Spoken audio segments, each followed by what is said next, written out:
Hello friends, welcome back to my channel. I'm Dr. Pragya. First wishing a healthy, happy, beautiful, precious, harmonious day and life to all of you. आज का जो ये video है ये थोड़ा स्वतंत्र है, ये अलग है कुछ। मैं जो एटलस का सीरीज़ बना रही हूँ डेज के हिसाब से, उसका अपना कंटिन्यूएशन रहेगा। उसके लिए मैं कल या परसों बनाऊँगी आगे। वो तो बहुत पूरा वेट लॉस नहीं, वेलबींग की जर्नी है। मुझे भी डिस्कवर करना है और हम सबको भी मिलके आगे जाना है। वो तो पर्दा खोल खोल के जाने की बात है, वो करेंगे। ये कुछ अलग धारा है जो कि अपने अंदर से आ रहा है। Creativity is like labour pain, I have to give birth. मुझे कुछ दिन से थोड़ा अलग धारा जैसे अपने अंदर बह रहा है। आध्यात्म की तरफ बहुत ज़्यादा झुकाव रह रहा है, गुरु की याद आता है, रात को नींद नहीं होता। तो मैं ये बोलना चाहूँगी, I have to express this. तो अभी मैं पहले, ये अपनी बात है और हाँ मेरी अपनी बात है, और हर इंसान की जो जीवन है ना, it can be a big book and we can get some jewels from everyone's life. जैसे सूरज का किरण हर जगह पड़ता है, लेकिन उसमें से वो निकाल लेता है प्योर शुद्ध जल, और उसका हमें रिटर्न आता है ब्लेसिंग्स जो है बारिश के रूप में। मैं आई बिलोंग टू उड़ीसा, मेरा बॉर्न ब्रॉटअप वहाँ हुआ है।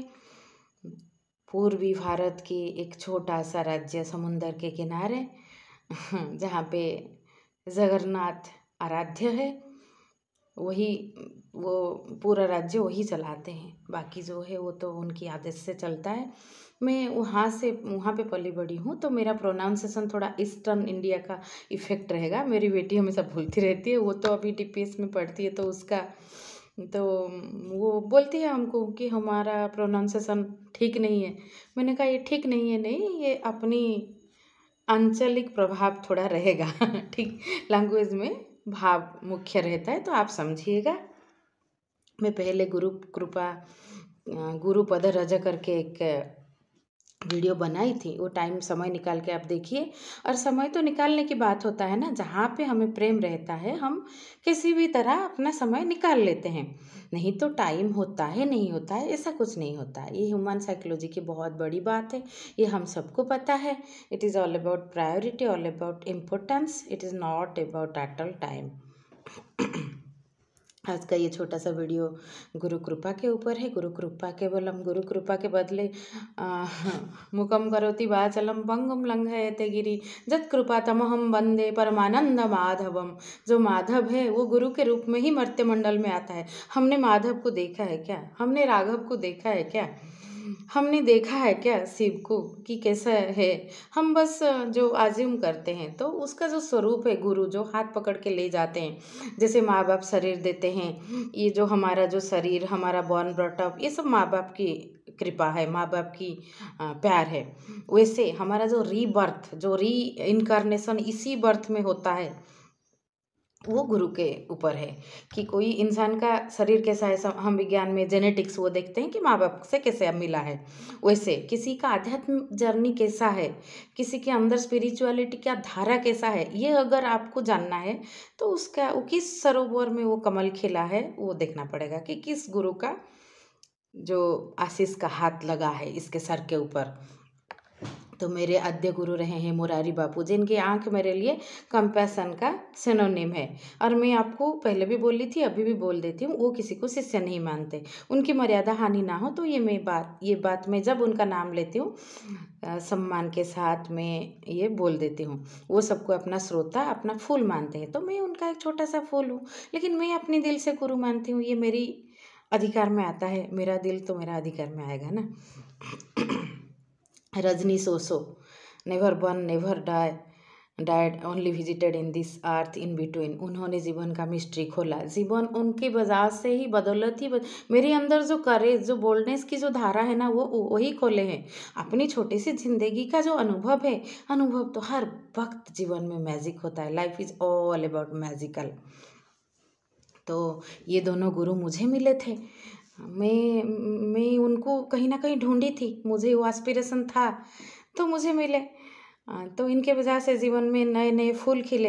लेकिन सदगुरु ऐसा होता है, कभी आप शिष्य उसको ढूंढ के जाता है, कभी वो भी शिष्य को ढूंढ लेते हैं। तो तब जब दूसरा बात होता है ना कि सद्गुरु शिष्य को ढूंढ ले, तो ये अपने लिए बहुत गर्व की बात होता है। एक ही गर्व तो करना चाहिए जीवन में। जैसे रामकृष्ण परमहंस विवेकानंद को ढूंढे थे, बहुत सद्गुरु अपने शिष्य को ढूंढ ढूंढ के जाते हैं। तो वैसे मेरे जीवन में भी घटा है। तो मेरे तीसरे गुरु जो है, उनको मैंने नहीं ढूंढा था, वो मुझे ढूंढ लिए।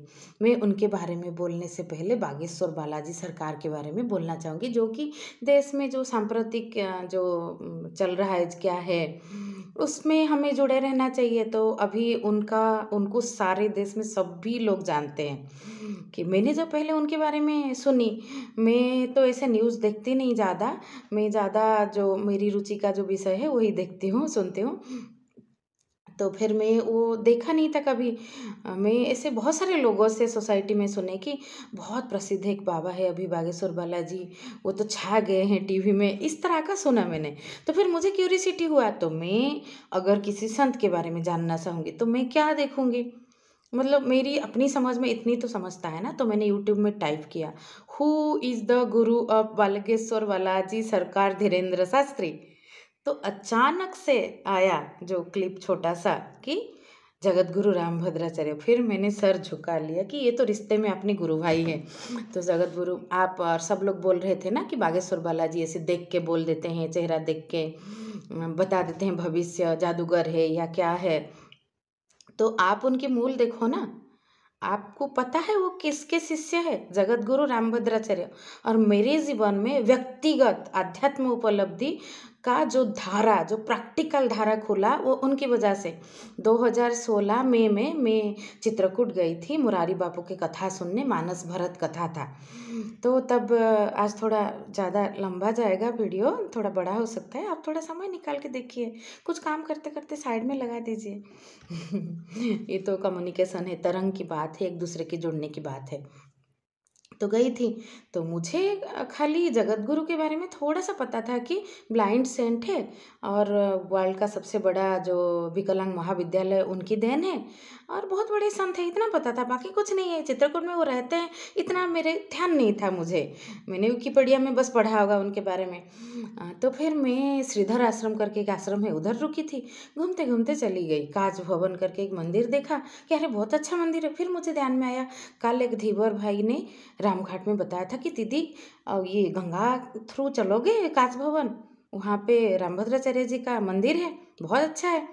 तो मैंने कहा अरे इधर ये जगत गुरु का मंदिर है, तो इधर रहते हैं क्या? तो मैंने पूछा इधर रहते हैं क्या, है क्या, दर्शन मिलेगा क्या? तो दर्शन क्या, मेरे ऊपर बारिश हुआ, मेरा जीवन तब से खुल गया। मुझे ही made me so privilege, so I can not, मतलब I have to do spiritual journey. नहीं तो काम क्रोध लोभ मोह मद आश्चर्य, साधारण सा लड़की हूँ, मेरे अंदर भरा हुआ है, अभी भी साधारण हूँ, बट जीवन में थोड़ा अवेयरनेस खुला है गुरु कृपा से। गुरु कृपा है ना आज का सब्जेक्ट, गुरु आशीर्वाद दे तो मुखम करोति वाचालम पंगुम लंघयते गिरि जत कृपा तमहम वंदे परमानंद माधवम। हे माधव, हे राघव, तुझे तो हमने, तुम्हें तो देखा नहीं, लेकिन तुम साक्षात रूप लेके गुरु के रूप में ही तो आते हो ना, जो हाथ पकड़ के ये जीवन का नाव पार कर दे। नहीं तो सो आयुर्वेद ने वरदान दिया है कि जीवेद शरद शतम, और उसमें 80 साल की जो जीवन है वो एक्टिव लाइफ है। उसमें ऐसे खा पी के रात गवाए सोए को दिवस गवाए खाए, कबीर का। तो ये मुझे पता ही नहीं होता ना कि जो है अवेयरनेस इज लाइक सनराइज, जीवन का सूर्योदय है। ये तो गुरु कृपा से मिला है ना। तब अभी जीवन में थोड़ा बहुत जो भी हो पाएगा, जो भी फूल खिलेगा अंदर से बाहर से, वो उसी गुरु के कृपा है ना। तो मेरे ऊपर कृपा का बारिश हुआ, मेरे ऊपर मैजिक हुआ। और वो तो आप बोलते हो ना कि बागेश्वर बालाजी देख के बता देते हैं, ये तो बिना देखे बता दिए, इनका तो चर्मचक्षु नहीं है ना। तना विनु परस नयन विनु देखा, ये जो है तुलसी दास ने बताए रामचरितमानस में, उसी का ही स्वरूप है। तना विनु परस नयन विनु देखा, नयन की कोई ज़रूरत नहीं है, दिव्य दृष्टा है। तो मेरे अंदर का मेरा जो, ये मेरे लिए बहुत गर्व की बात है कि उन्होंने मुझे आशीर्वाद दिया बिना मांगे, मैं बहुत बड़ा आशीर्वाद दिया, मेरे जीवन का सबसे बड़ा ब्लेसिंग है।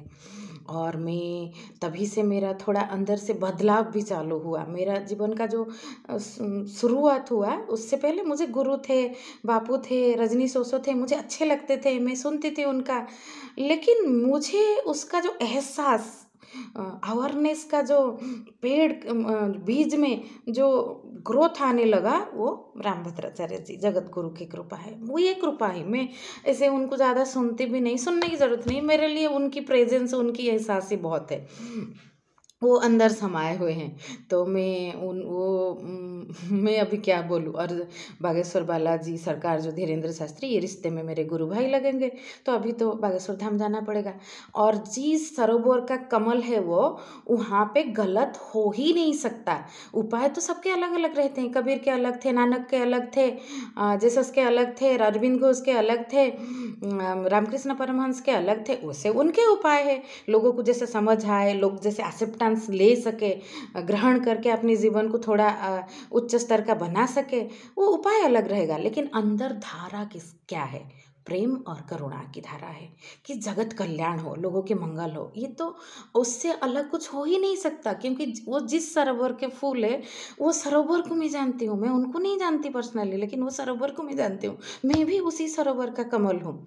तो ये मैं, हाँ, अंत में मेरे जो गुरु है, ये तीनों गुरु, और बाकी तो पूरा जगत गुरु है, नेचर गुरु है, जो कुछ सिखा के जाए वो गुरु है। हर वक्त, हर पल, हर समय गुरु ही है। हम कुछ सीखते हैं, कुछ ग्रो करते हैं, यही जीवन है। इवोल्यूशन इज लाइफ, और कुछ नहीं। तो मैं आज इतना गुरु कृपा के ऊपर ही इतना सब बस आज बोल पाई। तो thank you, thanks for listening.